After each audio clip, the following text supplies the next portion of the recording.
Good evening, I'm Pinky Webb. Tonight we ask the questions, we tackle the issues, we clarify matters, and we get on point.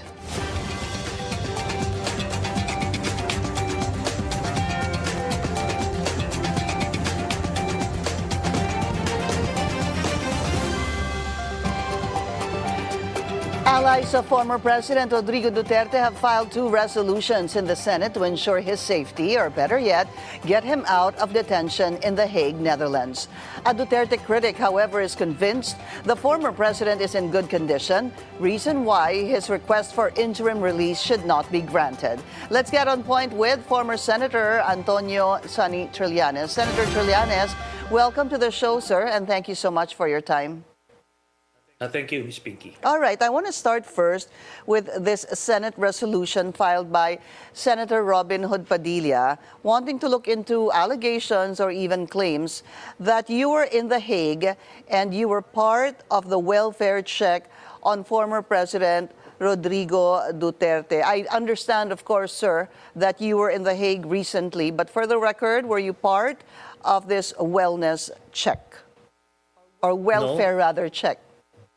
No, I was not part of that welfare check, and I categorically state that I did not meet with Mr. Duterte when I was in The Hague. As for that investigation, I welcome that. I am ready to attend that hearing. However, we can save everybody's time and energy by simply asking the Vice President, Sara Duterte, because she regularly talks to her father over the phone on whether or not I visited him in his detention room. So they can easily clarify all these questions through that. And would you have any reason even to visit him? Because I understand they're quite strict over there. It's really just family and lawyers who can visit the former president. However, also, of course, members of the embassy or the consulate can do a visit or even conduct a welfare check on the former president. Yes, they can visit Mr. Duterte, and but it's limited to the relatives, lawyers, and even spiritual advisors. Okay. But they would have to get his consent on whether he wants to be visited. Was there even an opportunity or a time that you went to the embassy and asked to be part of this welfare check, sir? No, I didn't. I didn't even try because I'm not even interested in visiting Mr. Duterte. That's the whole point. Okay. However, when I was there, I was able to get credible information that the complaints of VP Sara about Mr. Duterte being found unconscious on at least 3 incidents, these are not true. And it's easily verifiable by the custodians of the ICC detention center because they have CCTV cameras there, they have custodians there, orderlies there, and there's a medical team available inside the detention facility. And even Mr. Duterte himself, through the wife, Mrs. Zimmerman, is claiming that none of these incidents cited by VP Sara ever happened. So it's all a lie. So you're saying, sir, that there is no truth to that report that the former president was found unconscious on the floor in his or around his detention room? Yes. And how did you know that, sir? That information, that was the information I got from the people I spoke with at The Hague. All right. So, was it mere, I guess, Senator Trillanes, mere coincidence that there was a welfare check and at the same time you were there also in The Hague and I guess they put two and two together? Ganun ho kaya yun? Probably. But I think this, well, there are two assertions. First, that he has a cognitive decline. That's why they made a motion to postpone the confirmation of charges hearing last September 23. I think that one was clearly an alibi thought out at the last minute by the defense to precisely delay it because based on the information we were getting at the camp of the Dutertes, they were given the information that Sara would be installed as president during the September 21 rallies. They were so confident that she would be in power soon. That's why they wanted to delay the proceedings. So they came up with that cognitive decline. Then the other assertion is that Duterte suffered from a few bouts of whether it's fainting or whatever. I think that was made to draw sympathy from their political base and rile them up and try to project that he's being treated inhumanely as a basis for their interim release request. So there are two motions that somehow overlap.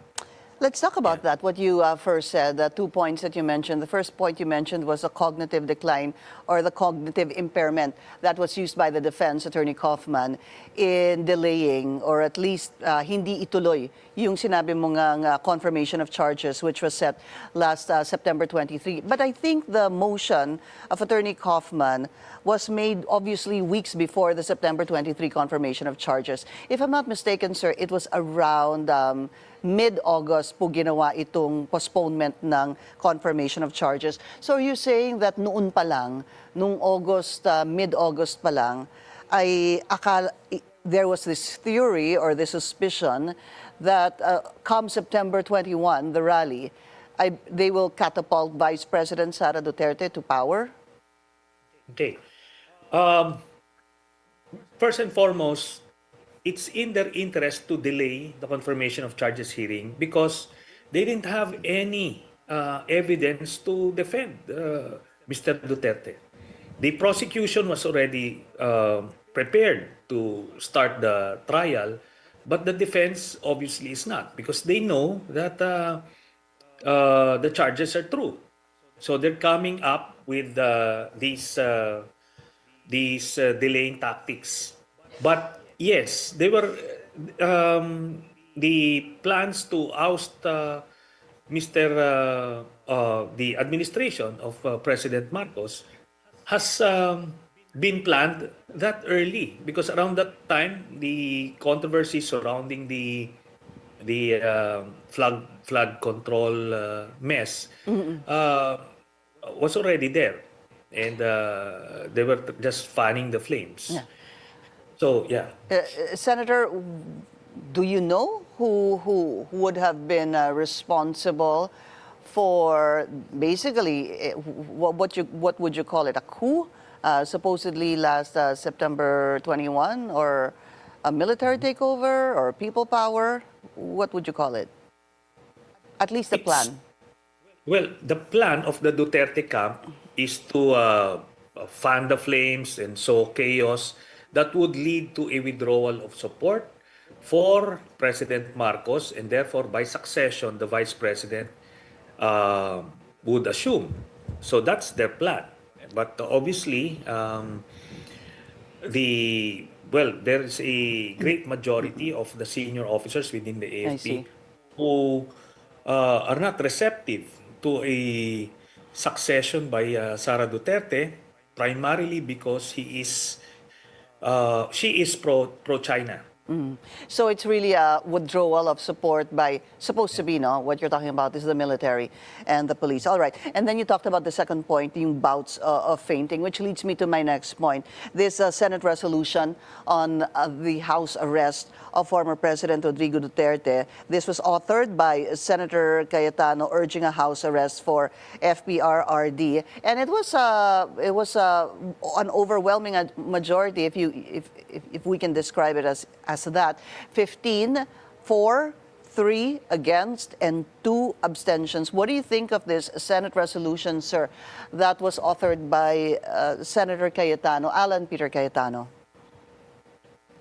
I think this, well, first and foremost, this has no binding effect towards the ICC, because the ICC pretrial judges would base their own decision on whether to grant interim release to Duterte or not, based on their jurisprudence and based on the criteria that they have. And so, since the Philippines is not a member of the ICC anymore, so the ICC has no basis to listen to, or it doesn't, because a country that is willing to host a detainee during his interim release, it can only be made by member states of the ICC. So, hindi na tayo kasali kagad from the get-go. Kaya, I am inclined to believe that this resolution is more for the domestic audience. It's for the Duterte base, and for the senators themselves, they're signing up. Ang audience naman nila dito is si Sara. Kumaga, sumisip-sip na kay Sara because they know that she's a very vindictive person, so they want to suck up to her by saying that at some point they lobbied for his house arrest. Pero hindi talaga mangyari. Hindi na uuwi dito si Duterte. Kasi hindi tayo member state, kaya hindi pwedeng i-release dito sa atin. Plus, it's not even the Marcos administration or Marcos government that is demanding or requesting the ICC. Tapos, doon mismo sa conditions or criteria for an interim release, hindi rin papasok si Duterte kasi talagang para sa ano lang siya for the minor offenses. Yung mga detainees na may minor offenses. Wala ni isa dun sa mga previous na nabigyan ng interim release, Crimes against humanity. Yeah. O principal sa isang heinous crime like crimes against humanity. Yeah. Some of the statements mentioned by this Senate resolution is a medical assessment of the former president's health and whether excuse me, his continued detention would worsen. Yun po, yung continued detention doon po sa ICC could worsen.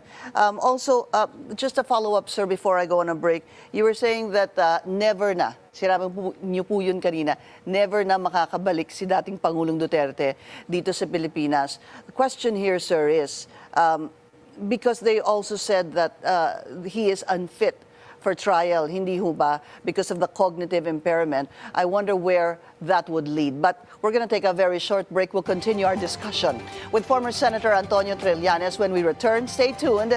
This is On Point.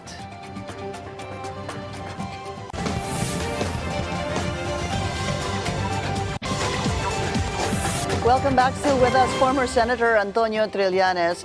Senator, thanks for your time. Welcome back. You know, I recall a discussion I had with Attorney Cristina Conti about this particular Senate resolution. In fact, the word she used was it could backfire kay dating Pangulong Rodrigo Duterte, and I asked why. Because parang lumalabas with a resolution like this backed by so many senators, it appears that he could still wield so much power and possibly even influence. At least that was her take with regards to this Senate resolution. But I want to go back to what I was saying a while ago. Paano ho kasi kung mapatunayan that he is unfit? For example, hypothetically, sir, because it is a motion that was made by the defense that he is unfit for trial because of hindi ho ba cognitive impairment? In a situation like that, if he's unfit to trial, paano ho ba yun? If you're unfit, then that means there's no trial, hindi ho ba? And does that mean that makakauwi po ang dating Pangulo? Well, theoretically, pwede yan. In the realm of possibilities, nandiyan yan. Pero ito po yan, ano, ang context nito. Alam niyo po ba na si Duterte ay yung parang pinakang showcase ng ICC. Kasi siya yung first president na nakulong sa kanila. And the case of Mr. Duterte is kumbaga emblematic of what the ICC is all about. Isang head of state, head of government na nag-abuso ng kapangyarihan to commit crimes against his own people. So ito showcase to. Kaya they would be very very strict in their evaluation of Mr. Duterte. In fact, as we speak, ongoing yung medical evaluation niya. Hindi ito pwedeng isang psychiatrist o psychologist lang from the defense ang magbibigay ng ganong statement. And ano mo yan, ididikit mo yan dun sa statement mismo ng wife ni Mr. Duterte, si Mrs. Zimmerman, na just a few days ago nagpa-interview, sinasabi niya na her husband is fine, very clear yung kanyang pag-iisip, maayos yung kanilang usapan. So paano nila maibabangga yun dun sa mga assertions nila about cognitive impairment and etc. Kaya malabo yan.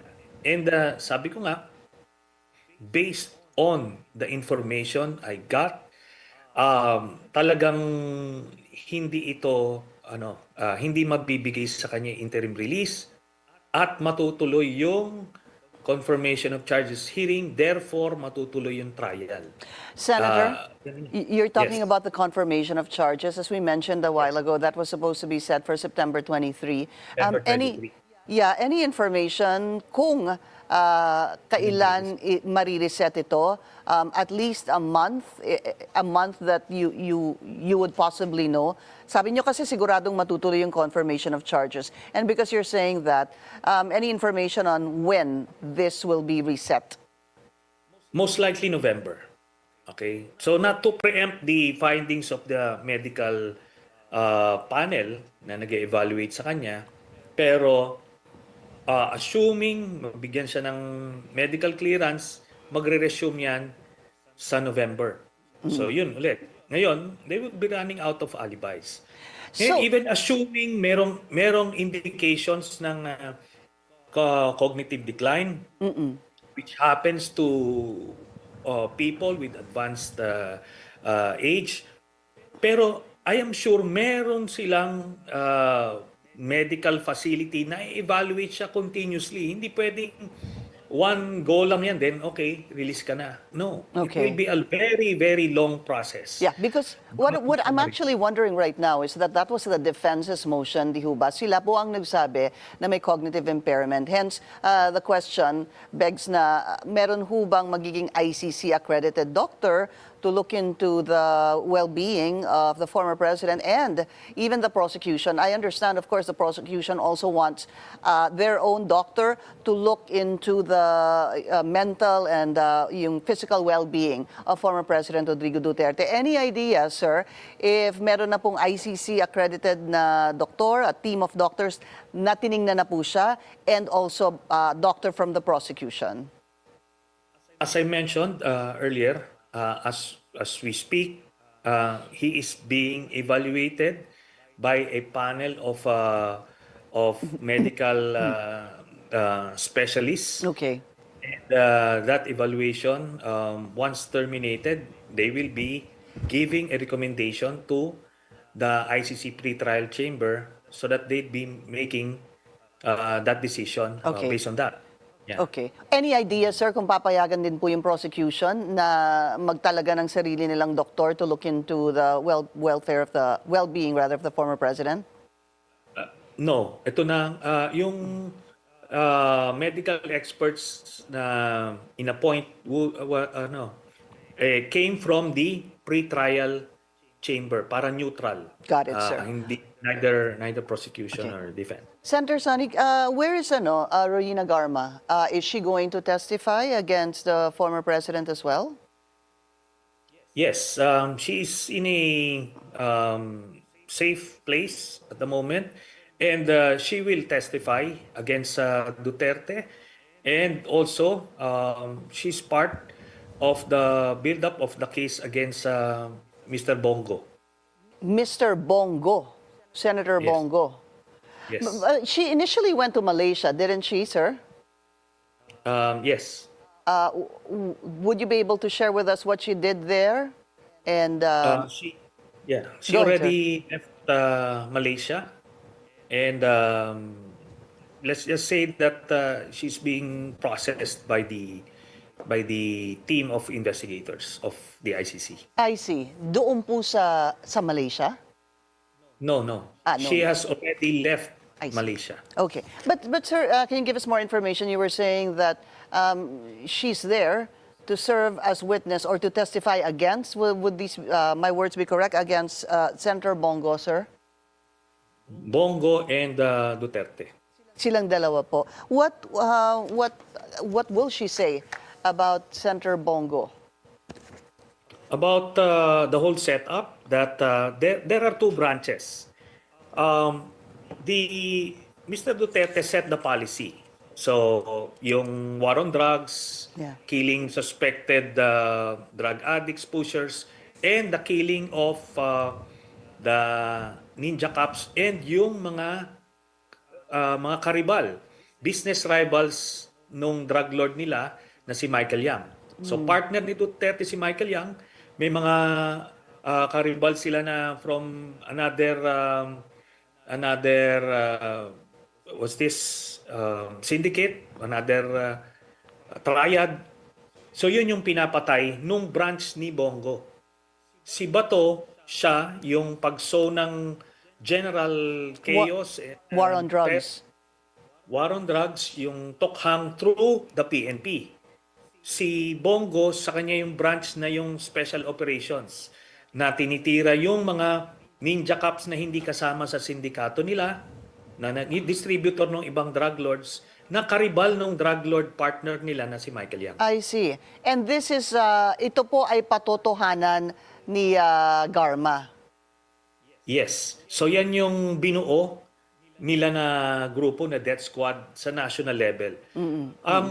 Parang ano nga dito is si Garma is the Las Cañas of the Davao Death Squad. Parang ganon.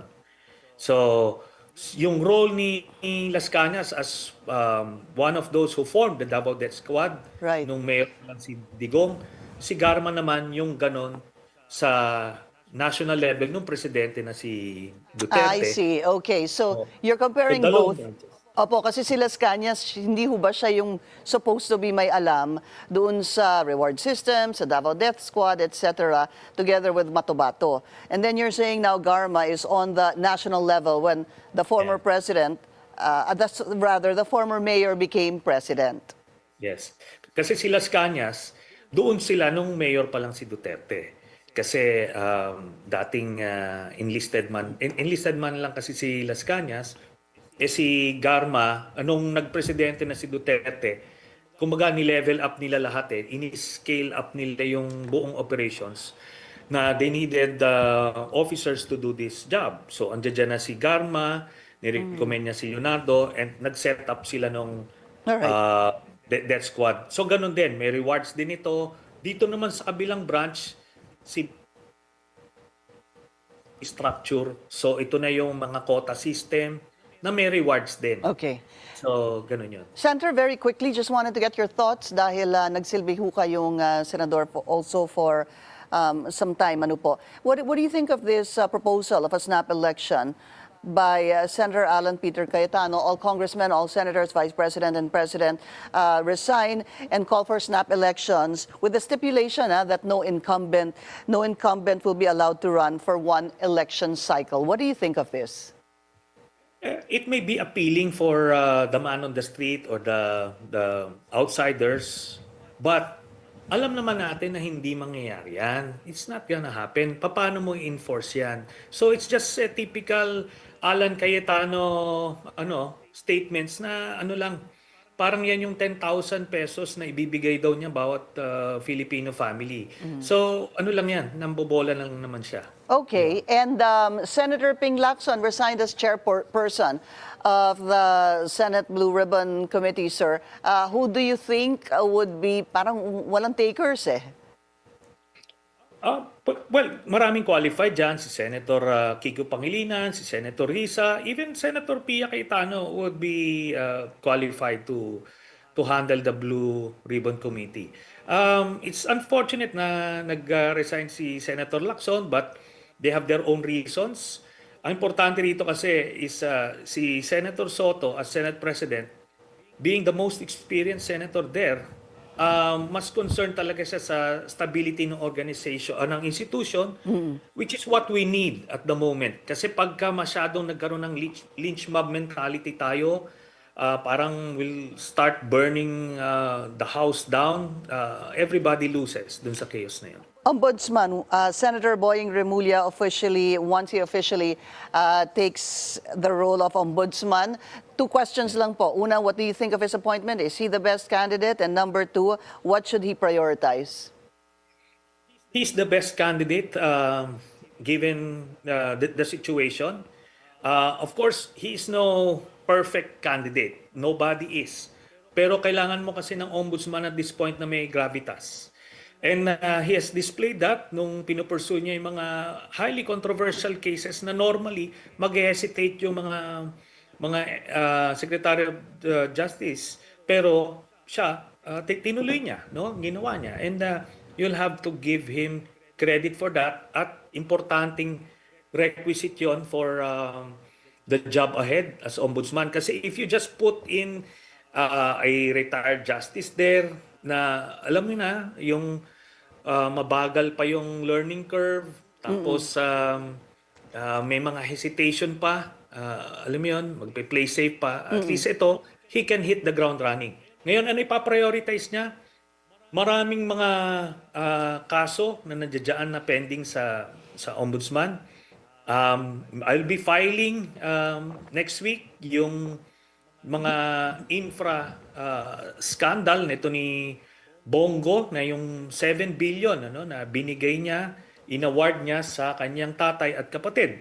I see. Nakita nyo, I filed this case last year long before pumutok pa itong mga scam na ito ngayon sa infrastructure projects. Naghahanap tayo ngayon, di ba? Ito yung mga contractors, sinasabi na sino yung proponent na ito, sino yung nasa likod. Ito diretso eh. Tatay niya tsaka kapatid niya, first degree of consanguinity. Yan ang maliwanag na definition sa plunder law. So si Bongo yan, I'll be filing that case. Then also yung mga kaso nito ni Sara Duterte sa confidential funds. Alright.